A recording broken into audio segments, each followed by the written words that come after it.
eagle, the symbol of America, the land of the free and the home of the brave. So how is it that such a great country would eventually push its own national mascot to the brink of extinction? Both the U.S. government and the people have a responsibility to ensure that the bald eagle's rights to live undisturbed are protected. The people have a huge influence over the government, especially when it comes to animal rights. There is no greater example of this than the bald eagle's remarkable comeback. Bald eagles had once dropped to devastatingly low numbers, but through the efforts of the people and the government, the bald eagle has made a great recovery, making it the world's greatest endangered animal success story in history. The bald eagle population was once thriving in North America. There were greater than 80,000 nesting pairs of bald eagles in the continental U.S. However, as Americans began to arrive, shooting these birds became a regular pastime, along with the continual destruction of their habitat. As more and more people came to America, some of the habitat that bald eagles used, mostly along rivers, big old trees were cut down, so they lost some habitat. A lot of people used to also shoot bald eagles for some reason. Some people thought it was because they're big birds and they would take babies and take livestock and things like that. Even though that's not really true, people back then thought it was true, and so there was a lot of killing of bald eagles. Not only were they being shot out of the sky, but the surviving birds would be left homeless as the trees supporting their nests were cut down for conventional use. And then came DDT. While DDT was great at warding off pests and took care of the malaria problem spreading through America, it was also great at killing wildlife. DDT was invented in the early part of the 1900s and used as a pesticide. It was used to control illnesses in World War II like malaria and other insect-borne diseases. And then after the war, it was used as a pesticide on crops and was widely used across the country. It had the side effect of when it got into big birds like bald eagles in large quantities, it hurt their ability to lay thick eggs.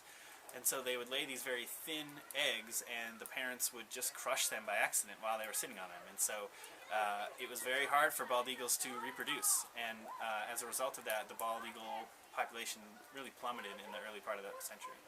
The DDT biomagnified, which made the shells of the bald eagles too thin to support the weight of the parent bird incubating them.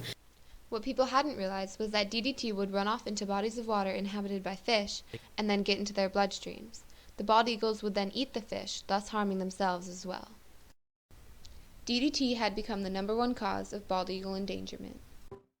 As people became more aware of the danger of extinction that the bald eagle population faced, they began to voice their opinions.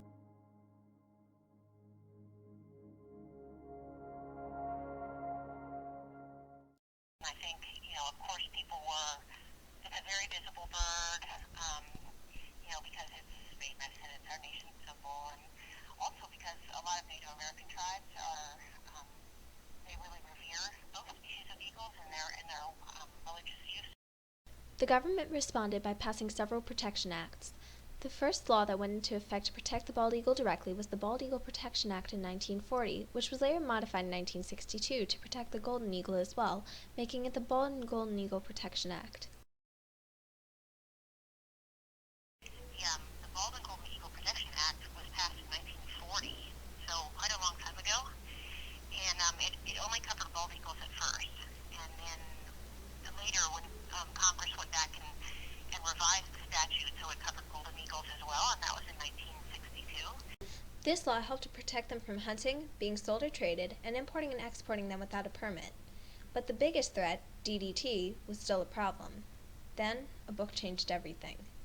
After the publishing of the book Silent Spring by Rachel Carson in 1962, the population became more aware of the harmful effects DDT had on the environment and on birds. The book was really one of the first environmental-themed books, and it made a huge impact on America. It laid out, people didn't understand DDT and what it was doing to birds until Silent Spring, but it was a really successful book and inspired a lot of environmental movements. This led to various efforts to get DDT off the market and out of use for good. One group that formed was the Environmental Defense Fund, otherwise known as the EDF. This group filed lawsuits to get DDT banned in the U.S. Although there was much controversy over the issue, the majority of the population spoke out against the harmful effects of DDT. By 1972, DDT was officially banned in America. This had a dramatic effect on the bald eagle population, but there was more still. In 1973, the Endangered Species Act was passed, protecting various endangered animals, bald eagles included. The bald eagle got listed on the Endangered Species Act, and so that really heightened the awareness of the public on knowing the bald eagle's status. But these acts were not alone. Various other acts, such as the Lexi Act and the Migratory Bird Act, were also passed to help protect the rights of these animals. Several groups, such as the Fish and Wildlife Service and the National Parks Conservation Association, stepped in to help. In 1995, the bald eagle was moved from the Federal Endangered Species List to the Threatened Species List. It was not a complete success, but a step in the right direction. By July 28, 2007, the bald eagle was officially delisted thanks to the American citizens that embraced their responsibility to make needed changes through governmental action. Ladies and gentlemen, today I'm proud to announce that the eagle has returned. The U.S. Fish and Wildlife Service says there are more than 9,000 nesting pairs of bald eagles in the United States, and that allows the federal government to remove the bird from the threatened species list. Still, the bald eagle is well protected under acts such as the Bald and Golden Eagle Protection Act, the Lacey Act, and the Migratory Bird Act, in order to help ensure that the bald eagle does not become endangered again.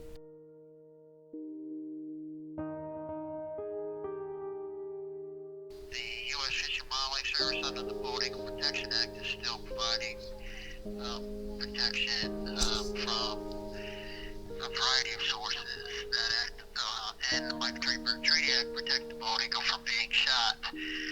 The government is still keeping up with the responsibility of protecting bald eagles by taking actions such as requiring take permits, which mandate that bald eagles cannot be killed or harmed without a license, which allows for lawful activity which might accidentally harm a bald eagle. But who is really responsible for their protection? And who is responsible for this magnificent comeback? Both people and the government. People are responsible because we are stewards of our environment.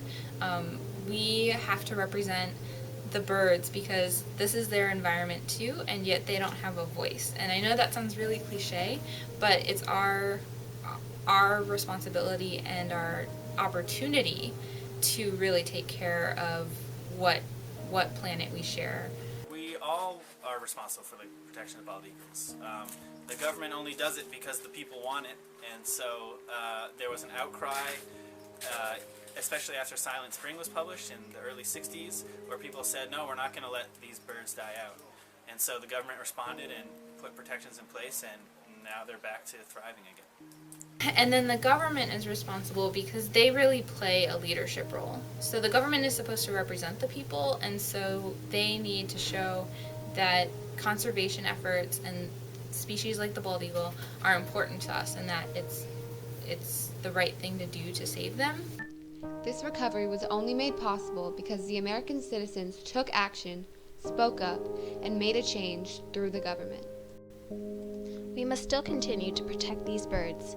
As Rosalie Edge, a well-known environmentalist, once said, "The time to protect a species is when it's most abundant, not when it's dwindling."